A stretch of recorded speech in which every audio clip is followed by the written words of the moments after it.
Let's learn how to grill peaches, a delicious summer treat. Start by selecting ripe but not soft peaches. Cut them in half and break them apart. And then remove the pit from each. Might be a little bit hard, but they come out usually pretty easily. Then brush them with a neutral oil or olive oil like I'm doing here if you prefer.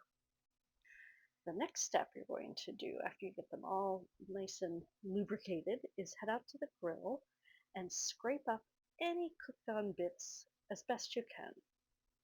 After you're done with that, brush the grill grates with oil.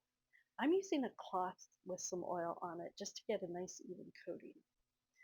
Preheat the grill to 425 to 450 degrees, and then place your peaches directly on the grill, flesh side down. Cover them and allow them to cook for about 8 minutes. They're done when they easily come off the grill grates. You can grill the other side if you like, or serve them this way. Enjoy these sweet smoky treats on a salad or over a dish of ice cream. It's a delicious way to eat more fruit this summer.